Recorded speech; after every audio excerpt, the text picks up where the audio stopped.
What I'm about to say could be taken in one of two ways. So without delay, I shall dive in.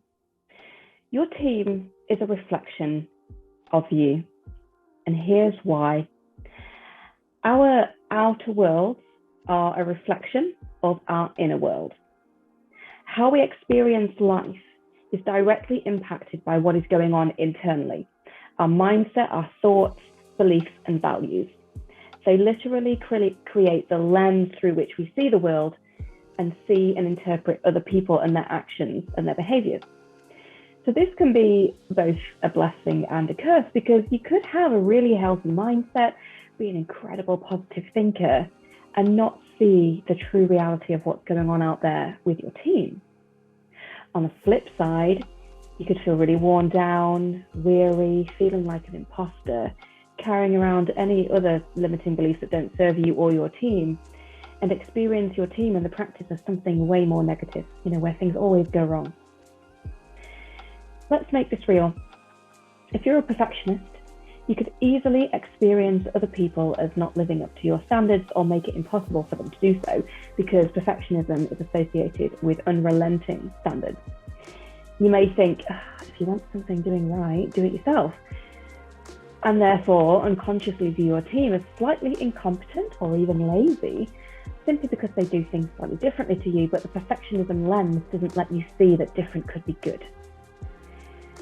On the other hand, if you have the belief that your team are great, they're always doing their best, and you're there to serve them in the unique ways they need and want you to serve them, that you can help them achieve their highest potential, then you're going to experience your team as people who are striving to do their best and are great at what they do. And guess which way is going to create a motivated, engaged, happy, and productive team? Your perception changes when the lens through which you look at something changes. Another way your team is a reflection of you is due to your habits and behaviors. If you are an accountable leader who is structured and focused and consistent, then it's highly likely you will see accountability, structure, focus, and consistency reflected in your team.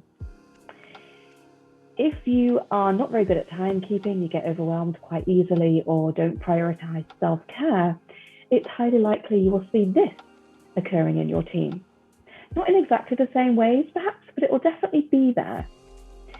So I see this all the time when veterinary leaders are trying to implement something, like boundaries, for example. I was working with someone not that long ago who was getting fed up with her team calling her for every little problem, despite saying, "Team, this time is ring-fenced for XYZ and I am unavailable." And it was infuriating for her that they wouldn't respect her boundaries. Then I asked the question, where in your life are you not respecting your own boundaries?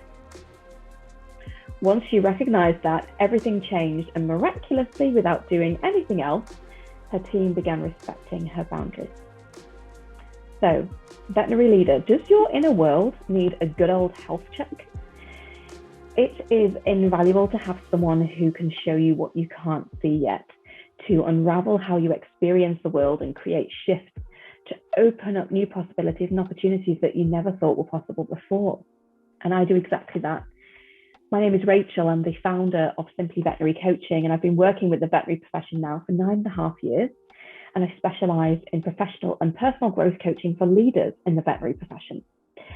I'm known for helping veterinary leaders take their self-awareness to a whole new level, so that when they're under that magnifying glass that leadership so often puts you under, nothing gets in the way of them creating a happy, inspired, productive team and a successful and highly regarded veterinary practice. Because the results start with you. Leaders grow first.